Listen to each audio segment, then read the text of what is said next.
The shovel struck something soft that wasn't earth, and Koshtuwe froze. 6 moons had passed since he'd buried his wife beneath the old oak. Yet something warm and breathing lay just inches below where his spade had cut. He dropped to his knees, clawing at the loose soil with trembling hands, expecting to find a wounded animal. Instead, pale fingers emerged from the dirt.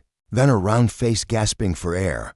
The woman was unlike any he'd seen in these Colorado mountain woods, soft where Apache women were lean, fair where his people were bronze. Her body full and curved like the painted ladies from the mining town saloons. Her dress, though torn and muddy, spoke of wealth, but her eyes held the same hollow grief that stared back at him from still water.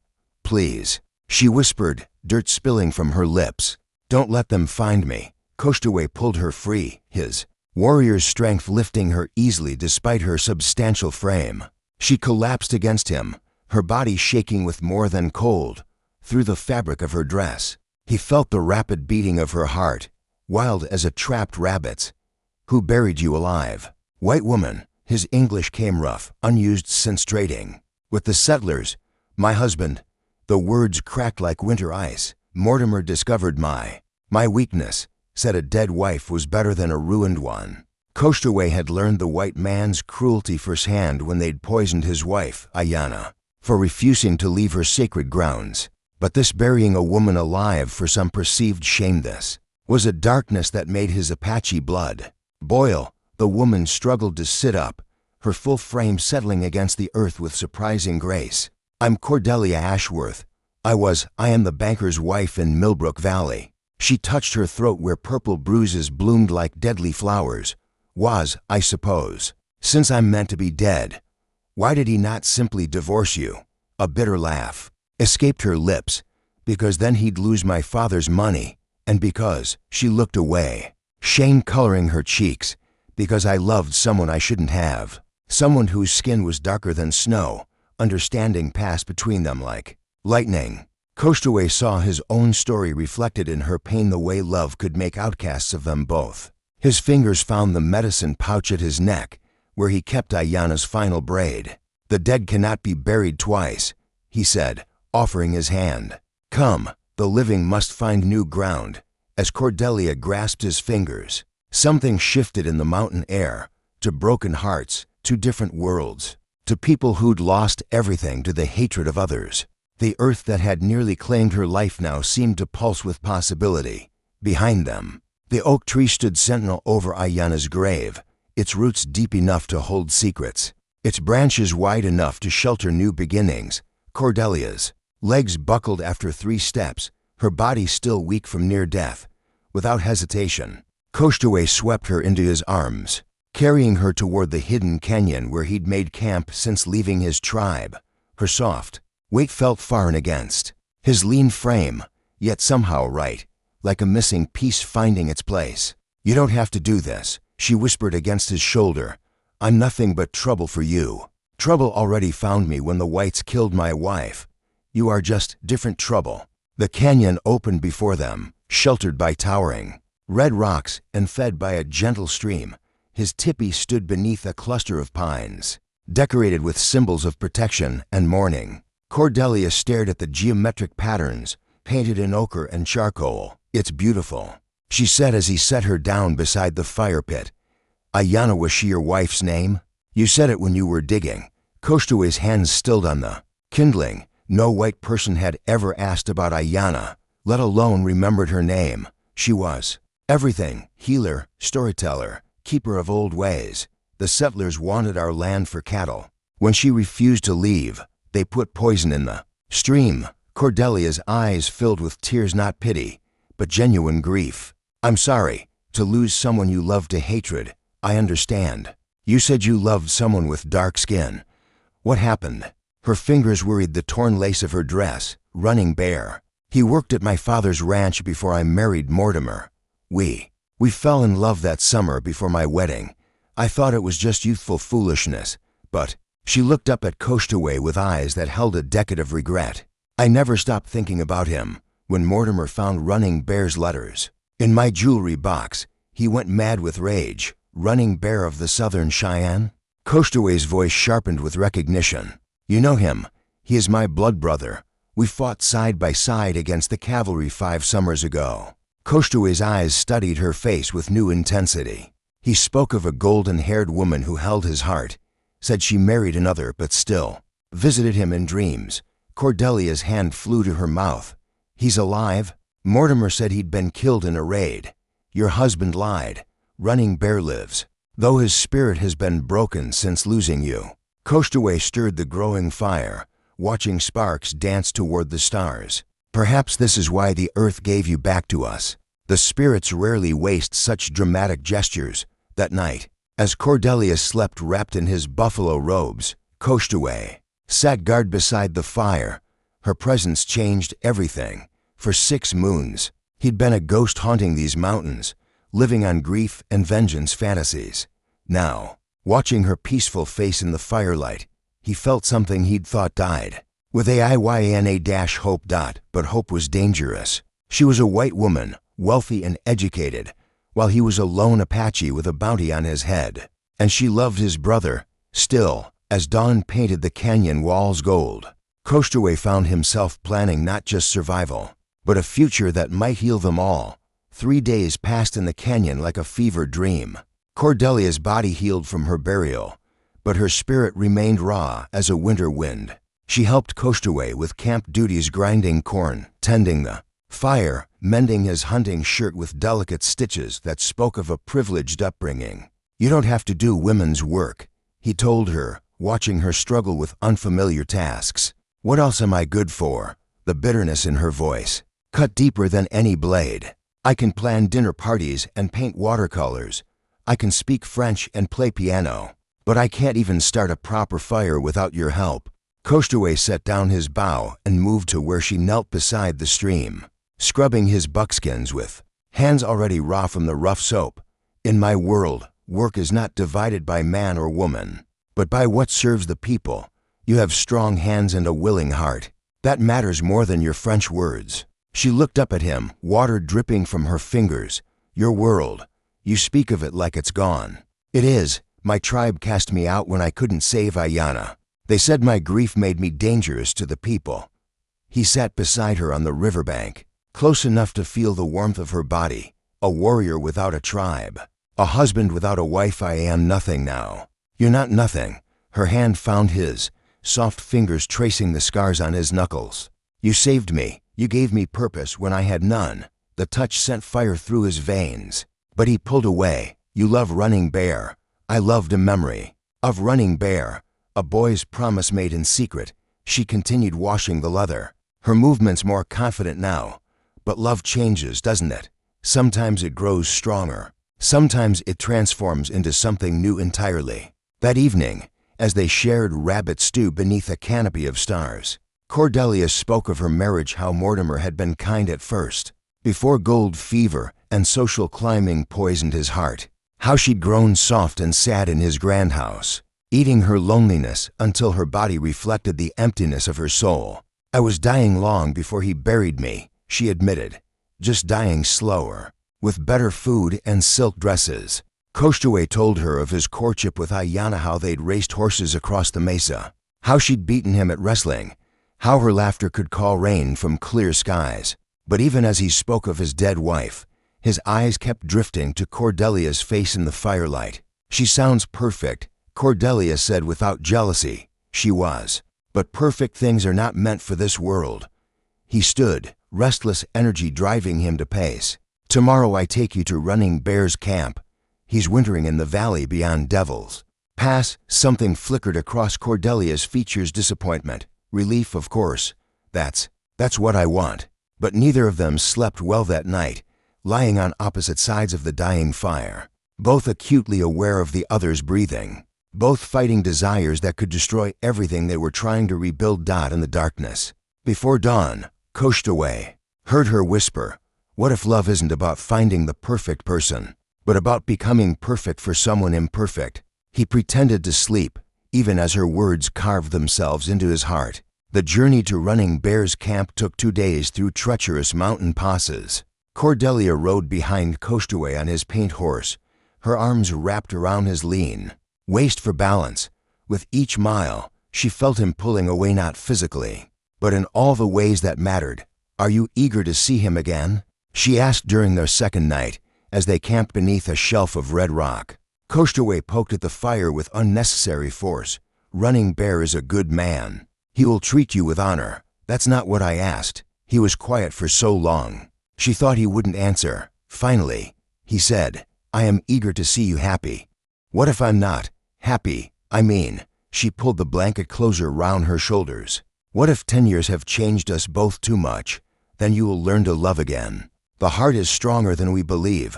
On the afternoon of the third day, they crested a ridge and saw the Cheyenne winter camp spread below dozens of lodges, arranged in a sacred circle, smoke rising from cook fires, children playing in the snow. It looked like every romantic painting Cordelia had ever seen of noble savages. Except this was real, and she was about to walk into it as a white woman claiming to love their warrior. Running Bear emerged from his lodge before they reached the camp's edge, as if some instinct had called to him. Cordelia's breath caught.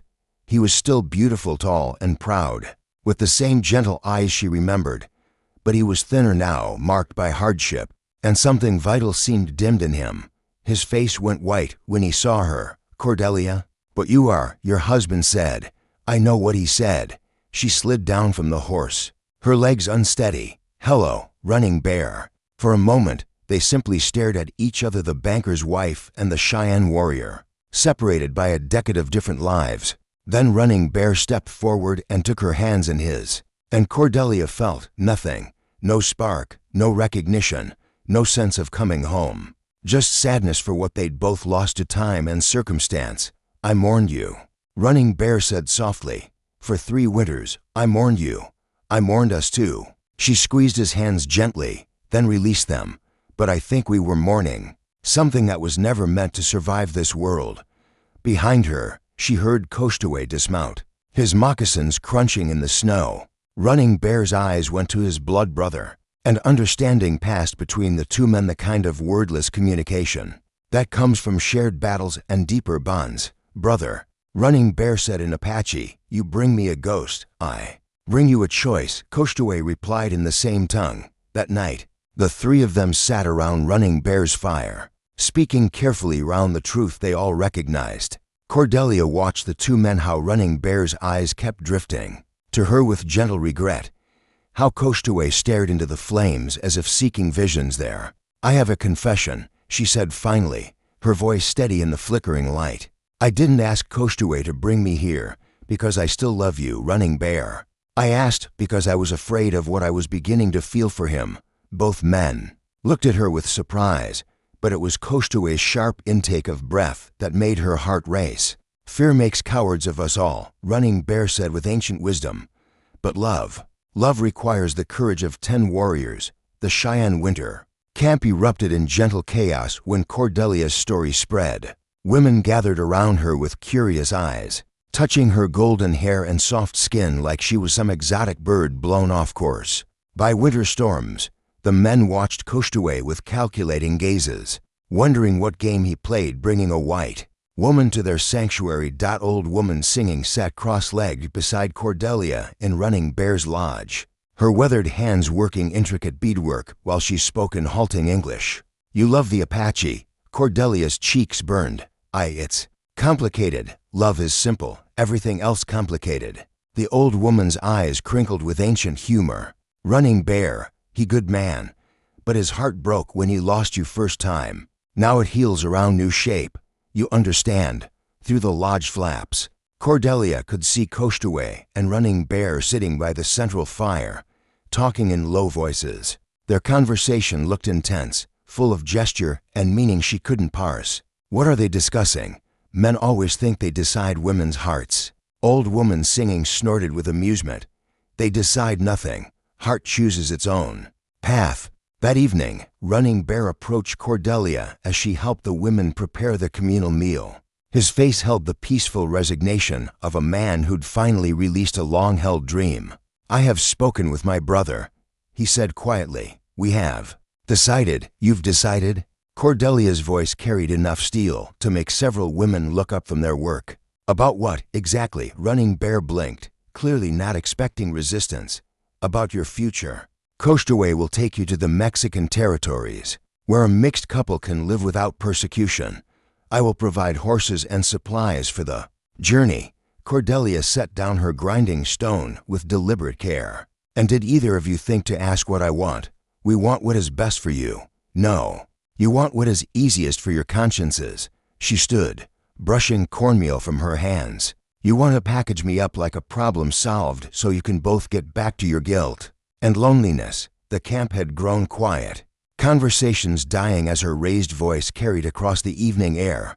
Koshtuwe rose from his place by the fire, concern creasing his features. "Cordelia, don't you Cordelia me." She whirled to face both men, her fear transforming into righteous anger. "For weeks, you've treated me like cargo to be delivered. Neither of you has asked what I want, what I need, what I choose. What do you choose?"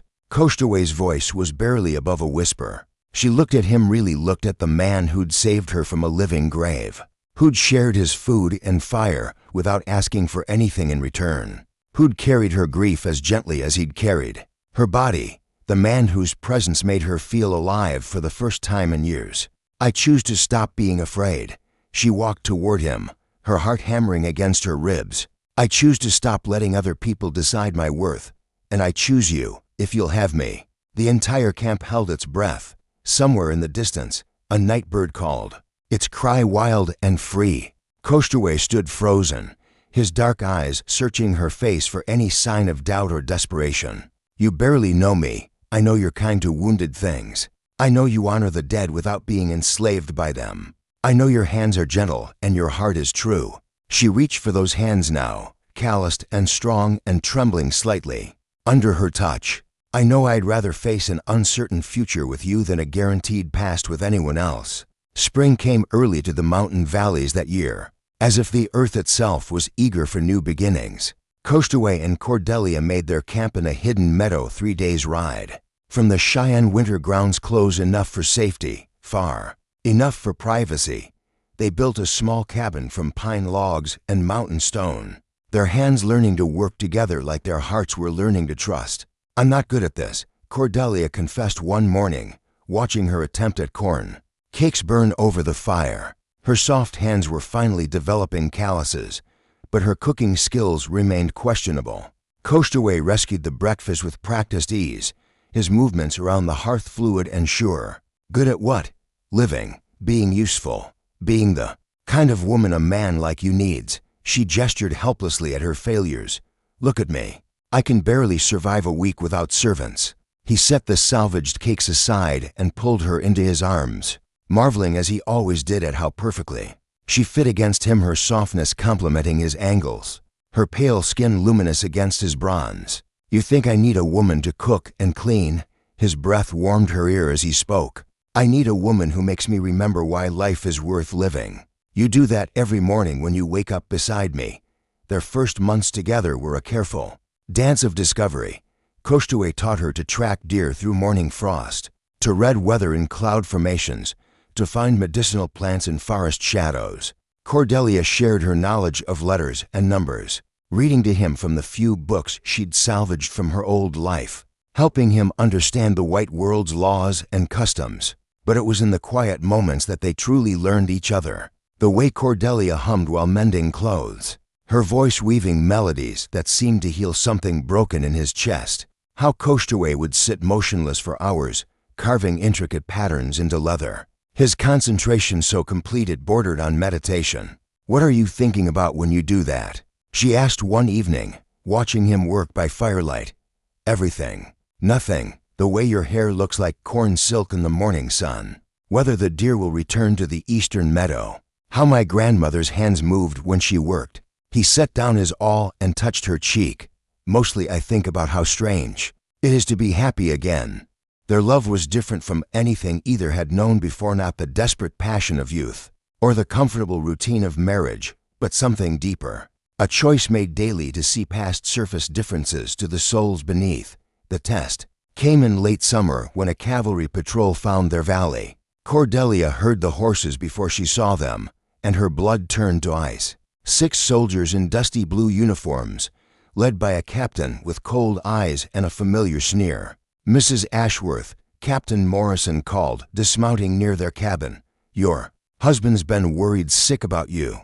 Koshtuway appeared at her shoulder, his rifle held casually but ready. The soldiers tensed, hands drifting toward their weapons. "I'm not Mrs. Ashworth anymore," Cordelia said, her voice steady despite the fear crawling up her spine. "That woman died months ago now." "Ma'am, that's no way to talk. Mr. Ashworth's authorized us to bring you home safely. He understands you've been influenced by hostile forces." "The only hostile force in my life was my husband."